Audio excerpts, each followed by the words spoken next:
الحمد لله والصلاة والسلام على رسول الله.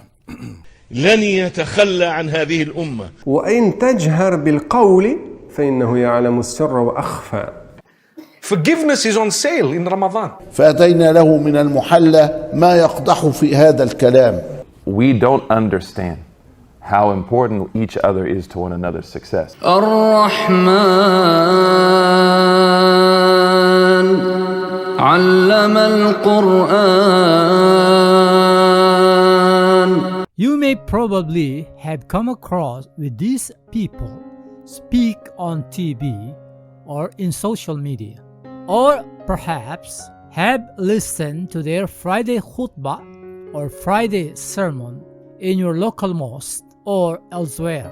Do you have any idea what do these people have in common? Well, aside from the fact that they are the big names in Islamic da'wah or Islamic propagation, they all got educated in the best Islamic universities in the Muslim world. Now, let me ask you further. Have you got any plans to be like them?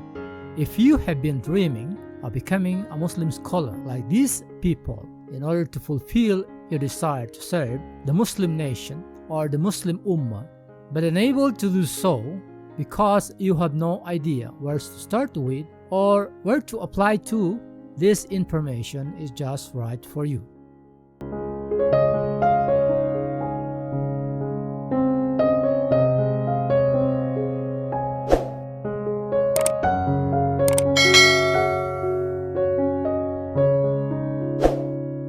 Surely, there are lots of universities everywhere that offer Islamic studies degrees, but not all of them can provide students with a complete set of academic skills and institutional support that would make them competitive as Islamic teachers or Islamic preachers. An ideal learning institution for Islamic studies students should be able to provide the needed theory and practice. It must have qualified teaching staff, but importantly, it must have the suitable environment for the development of the students' Arabic language skills.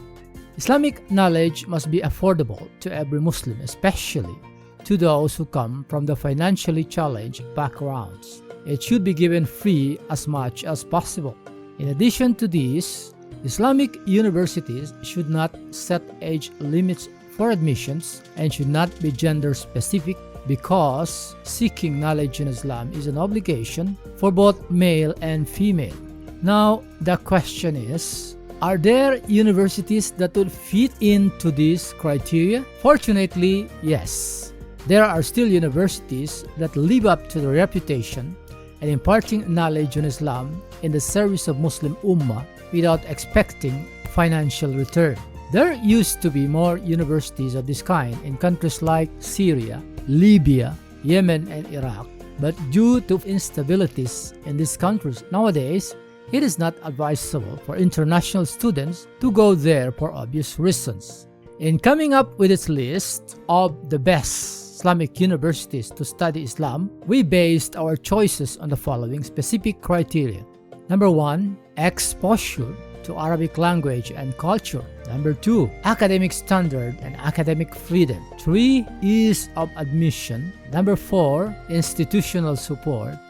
Number 5, perceived impact of the university's graduates. Now, let's talk why we should use this criteria. Exposure to Arabic language. First of all, it should be stressed out that a prospective Muslim scholar or alim or alima must be competent in Arabic language regardless of his or her mother tongue. This is non-negotiable for a Muslim scholar. This factor is extremely important for a host of reasons. Islam is the only religious faith whose official language is legislated in its holy scripture, which is the Quran. The Holy Quran, on the usage of Arabic language, says, "Inna ja'alnahu Qur'anan Arabiyan la'allakum ta'qilun." Indeed, we have made it a plain Arabic Quran in order that you may use reason. Surah Al-Zukhruf, verse 3. The Quran, of course, can be translated and interpreted into any particular language. Academically speaking, though, the Quran can only be best interpreted through the Quran itself. because the Quran was revealed in Arabic and it should likewise be understood in the same language. To be able to understand the very meanings of the Holy Quran, one has to master Arabic language. And Muslim scholar, for this matter, should not depend on translation. Honestly speaking, having a degree in Islamic studies without having sufficient skills in Arabic language manipulation will be embarrassing. For this reason, a prospective student in Islamic studies must study in an environment where he or she can have sufficient immersion in Arabic language. Let's call a spade a spade. Islamic studies graduate who is deficient in Arabic language can never be considered a Muslim scholar. Now, academic standard and academic freedom. Gaining knowledge in an organized learning institution like a university can only be feasible if such institution has the minimum level of academic standard. While there are Islamic universities claiming to have standards, not all of them are liberal or can afford to give the usual academic freedom in a way they carry the practice of knowledge transfer. Some universities, for instance, do not teach subjects which can threaten their tradition or their university's creed or orientation. Some even prohibit students from accessing books or reading materials which contain information that run counter to the university's interests. While standard of teaching is a must, it is equally important to give the learners their academic freedom. They should be free to learn what they wish to learn and choose material they want to access to. We'll get into this later. Ease in admission. Admission to an Islamic university must be accessible to anyone who has the willingness and capacity to learn regardless of age, gender, physical appearance, and nationality. Some universities do not accept students who are already above the specific age limits, thus dashing the hopes of those who are above age limit to get admitted. Some only accept students from particular countries. Others refuse students with physical deformities. Some only accept application from the student's home country. Others do not accept students coming to apply with merely tourist visas, and some requires a no objection certificate from the student's government for admission, and so on and so forth.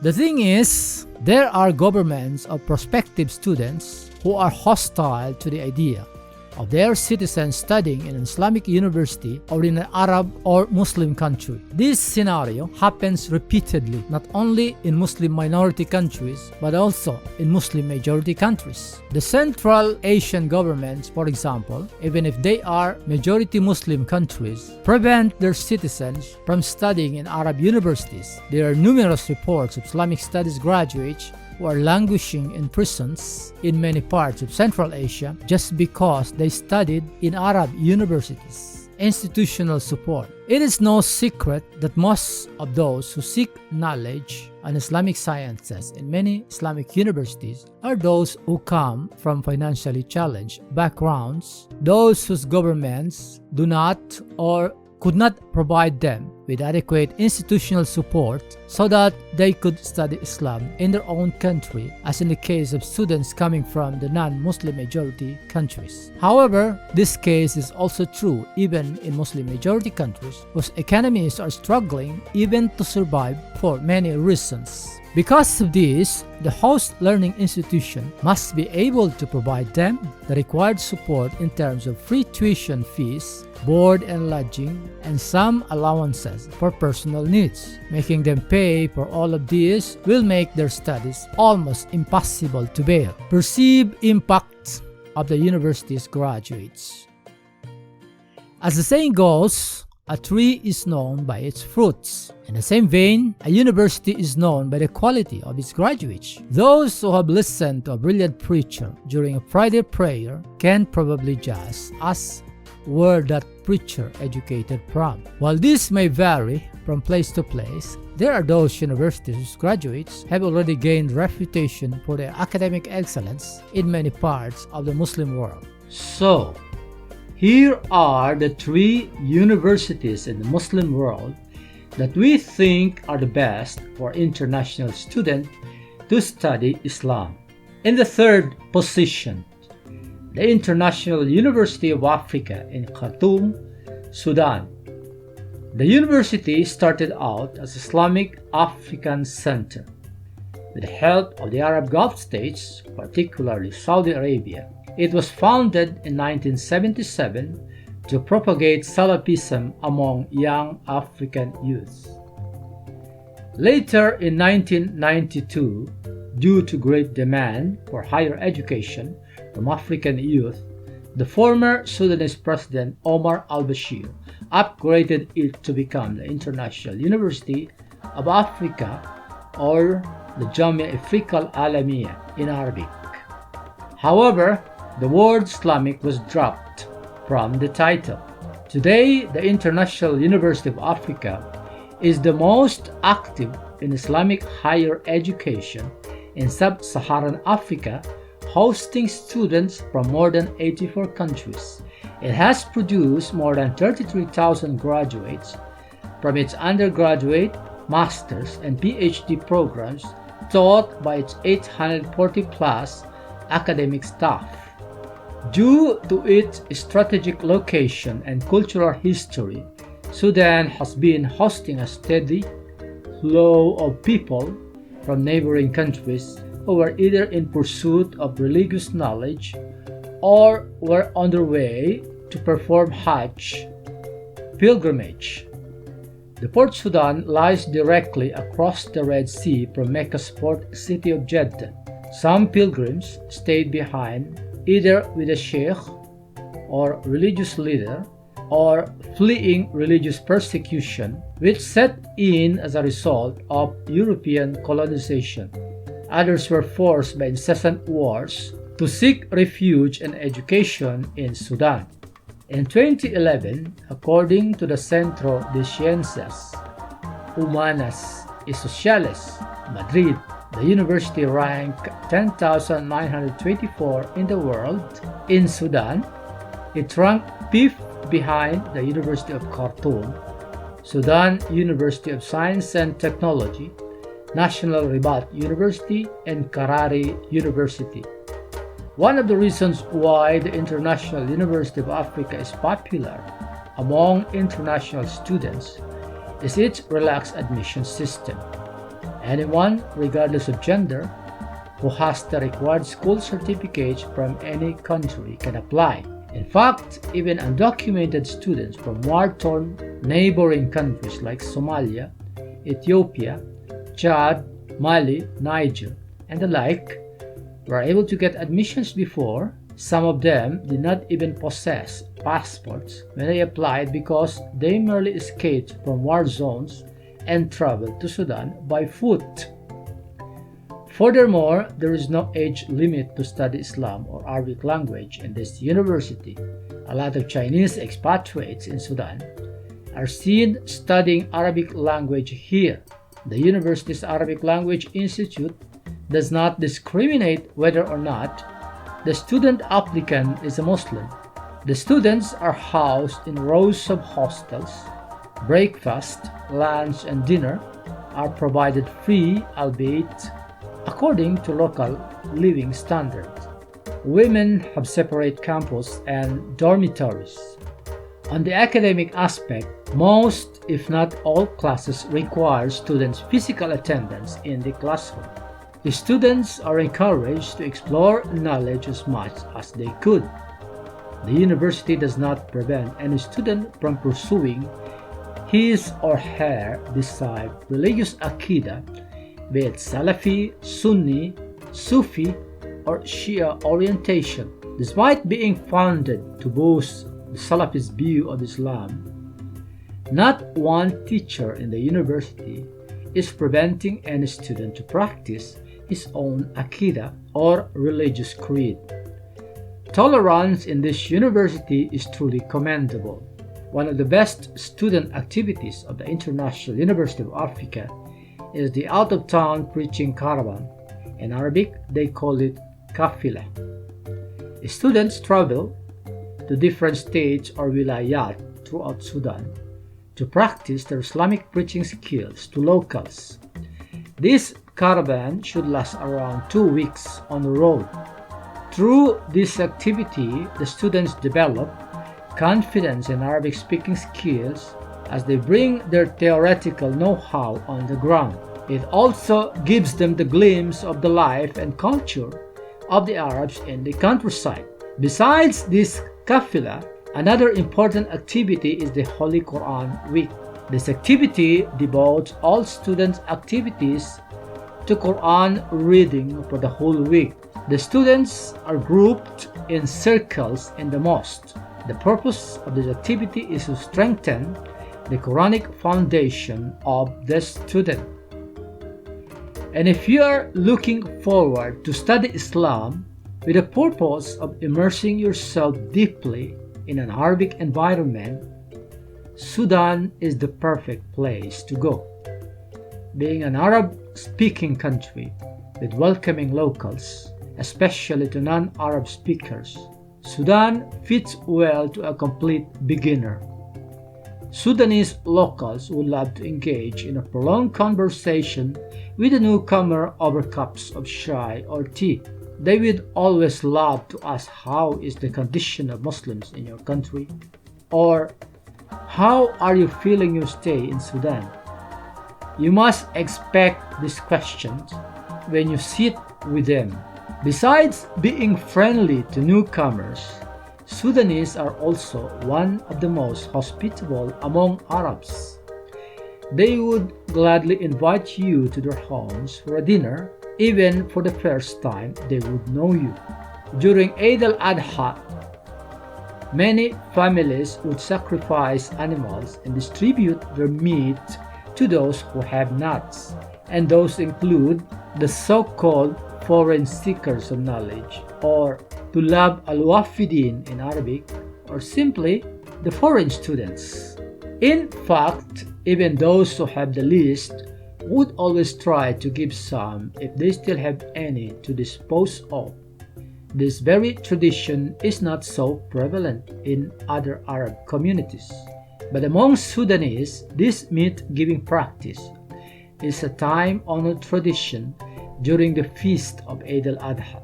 This, despite Sudan being one of the poorest countries in the world and ranks 137 among 190 economies by income per capita. Sudan is known for having one of the hottest temperatures on the planet. The 40 to 50 degrees Celsius heat is to be expected during summer. Neither the university's classrooms nor its dormitories have any air-conditioned units. When the heat picks up, students would stay in the university mosque, as it is the only air-conditioned place in the campus where one can find refuge from the scorching heat. However, in winter, temperature could also drop to 10 degrees Celsius. If you have the plan to study in Sudan, it is advisable to defer it until such time the country could stabilize. Currently, Sudan is still in a political turmoil due to a series of anti-government protests since the past few years. A tug-of-war between the military and the Sudanese masses have since delayed the forming of its government. In the number 2 position, the Islamic University of Madina in the Kingdom of Saudi Arabia. The Islamic University of Madina, or the Jamia al-Islamiyya bil-Madinah al-Munawwara in Arabic, was founded by the government of Saudi Arabia by a royal decree in 1961. It is located in the Islamic city of Medina, where the Prophet's Mosque is situated. University students may study Sharia, Quran, Usuluddin, and Hadith, while non-native speakers may also study Arabic language. The university offers Bachelor of Arts, Masters, and doctoral degrees. The students at the College of Sharia, Islamic Law, were the first to start when the university opened. In 2009, the university opened a Faculty of Engineering. In 2012, the university opened a Faculty of Science for the first time. In 2019, the university announced that it would open a faculty of judiciary studies. Among the celebrated alumni of Islamic University of Madina are Zimbabwe's world-famous Mufti, Dr. Ismail Menk, considered one of the top 500 most influential Muslims in the world since 2010. World-renowned Quran reciter, Imam, Da'i or preacher, and a nasheed artist from Kuwait, Sheikh Mishari bin Rashid Al-Afasi. He is the Imam of the Grand Mosque of Kuwait. Jamaican-Canadian Islamic scholar, Dr. Abu Amina Bilal Phillips. Phillips converted to Islam in the early 70s after journeying politically and intellectually from Christianity to communism. Pakistani Islamic scholar and writer Abdurazak Iskander. Sheikh Abdurazak Iskander was the former president of Wifaqul Madaris in Pakistan. Indian-American Muslim writer Muzammil Siddiqui, who has been on the faculty of Chapman University in California, USA. These people are just few of the big names among the graduates of the Islamic University of Madina. However, the recall of their names in the Muslim world isn't exactly the main reason why the Islamic University of Madina is so popular to international students. Besides that it is located in the city of the Prophet, the university offers scholarship programs for students with accommodation and living expenses covered. And not only that, it also provides a return ticket for student vacation to his home country at every end of school year. There is definitely no other Islamic university on this planet that offers such kind of privilege. After all, it is a university of the Kingdom of Saudi Arabia, and as they say, the name speaks for itself. As the name implies, there is no doubt that enjoying Saudi student lifestyle while being exposed to Arabic language is almost guaranteed. On top of that, the Mecca or the Mecca is just few miles away, giving the students an advantage to perform Hajj or pilgrimage if he wishes to do so. However, there's the catch. Only those who are 24 and below are admitted. If you passed that age limit, you already missed the chance.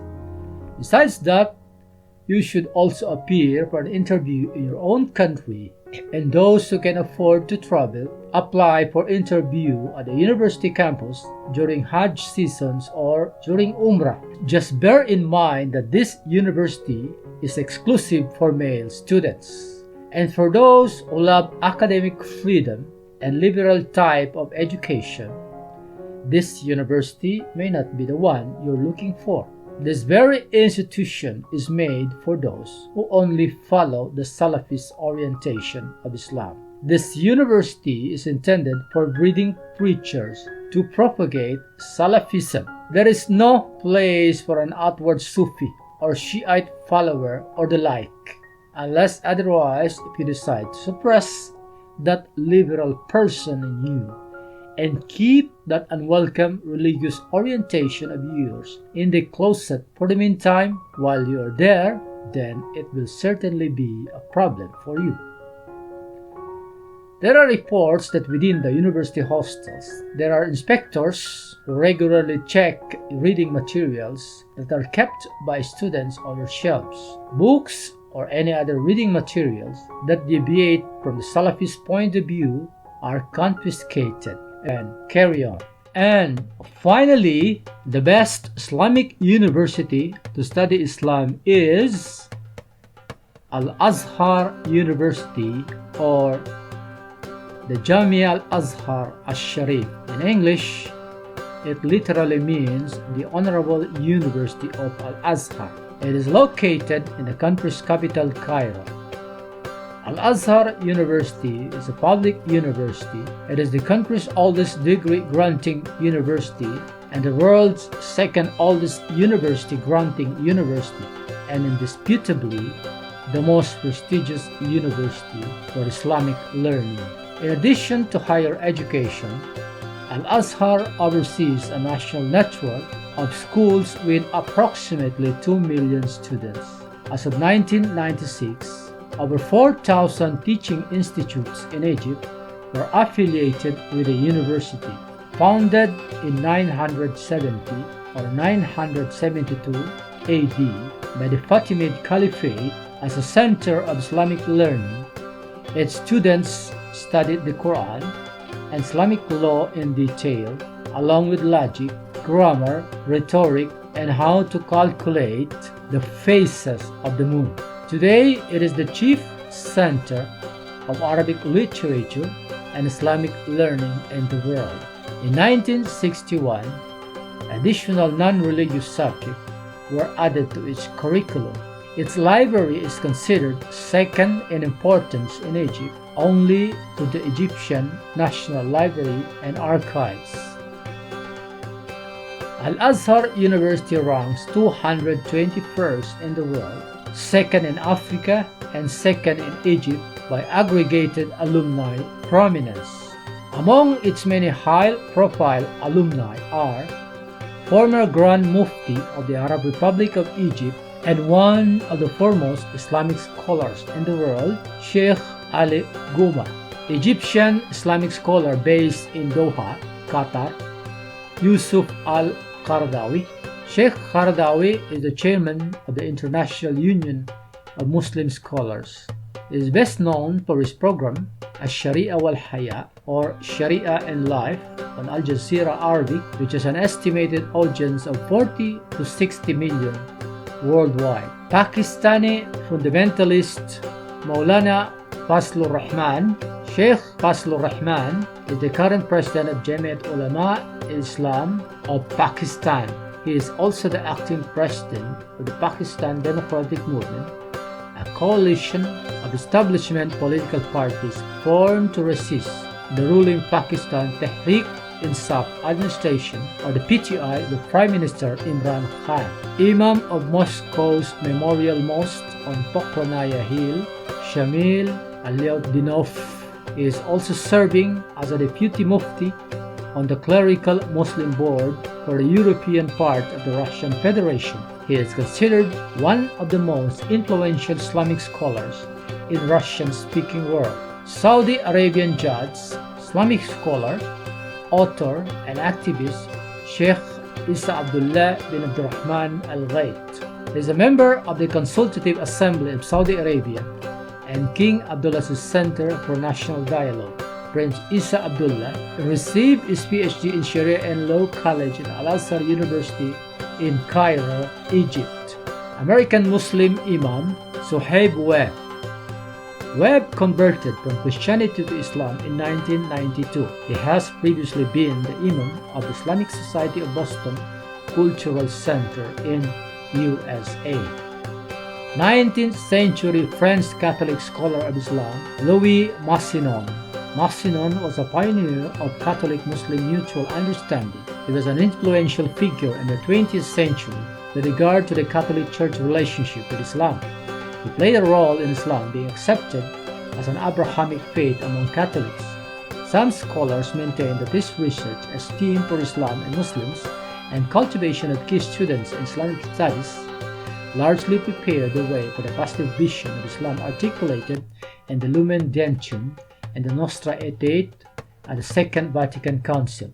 Although the Catholic himself, he tried to understand Islam from within and thus had a great influence on the way Islam was seen in the West. Chinese Islamic scholar and translator Muhammad Ma Jian. Sheikh Ma Jian hailed from the Hui Chinese clan and known for his translation of the Quran into Chinese. His translation stresses the compatibility of Marxism to Islam.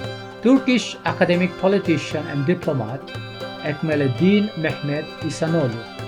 Sheikh İhsanoğlu was Secretary General of the Organization of Islamic Cooperation, or OIC, from 2004 to 2014. He also writes and edits academic journals and likewise advocate for intercultural dialogue. How should you apply for admission to Al-Azhar University? If you are not in Egypt, try inquiring from the Egyptian embassy or consulate in your location. Oftentimes, Al-Azhar University informs Egypt's foreign missions all over the world of its admission dates and personal interviews.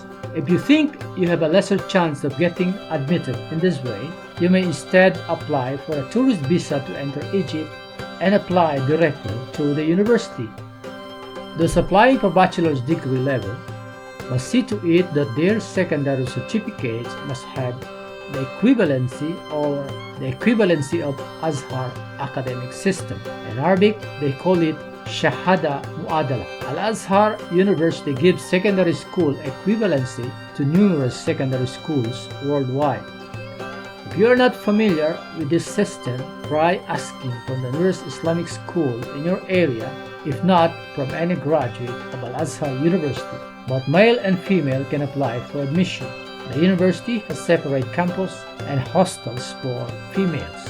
There is also no age limit to study at Al-Azhar University. As a religious affiliation, recent policy change requires that an applicant must be a Muslim. In fact, every foreign student is required to have a certificate of being a Muslim for enrollment, but this can be easily obtained from the Mashaykha of the Al-Azhar University.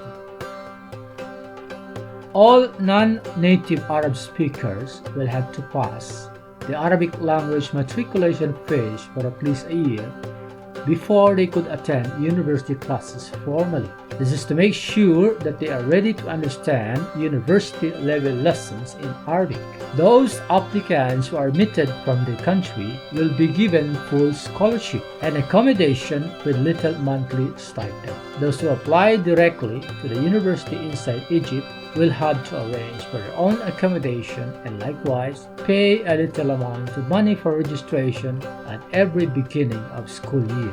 There is no charge on tuition fees for Islamic studies courses, but there are tuition fees for non-scholars who are taking science and engineering courses. As to the students' Islamic Aqidah or orientation, Al-Azhar University does not mind whether or not you are Sufi, a Shi'i, Ibadi, Salafi, etc. It welcomes everyone who comes in search of knowledge. This being said, there is absolutely no restriction on everyone's Islamic religious orientation, and every student can read any material he or she can come up with. One of the most unique aspects of Azhar education is that attendance is not compulsory. One may or may not attend lectures if he or she doesn't feel attending too. What is required for every student is to sit for final exams on every end of the semester. Besides the usual classroom lectures, like attending specialized lessons on various academic topics at Al-Azhar University Mosque. In addition, there are many other mosques that have the same type of programs just within the Cairo governorate. And what about the immersion to Arabic language and culture? Egypt is the capital of Arab culture. It, being the biggest, has also the most amazing cultural tourism in the Arab world and on this whole planet. The Pyramid of Giza, the picturesque Nile River, and the various temples of Luxor in Upper Egypt are just few of the many things you could marvel and enjoy when going sightseeing in Egypt. When it comes to social interaction, Egyptians are one of the most accommodating. Unlike most Arabs and the oil-rich Gulf countries, who tend to look at people from poorer countries as lesser humans, Egyptians generally treat their foreign guests as their equals. They don't discriminate. Furthermore, they also love to talk a lot with foreigners. Oftentimes, they are the ones who start a conversation with a foreigner. This could be an excellent opportunity for a student to practice speaking in Arabic and discover more of Arab culture. There you have it, brothers and sisters, the 3 best Islamic universities. We hope you have gained insights from this video that will help you decide which university you will go to on your next journey. Admission links are found in the description below. You should check them for more information. Thanks for watching.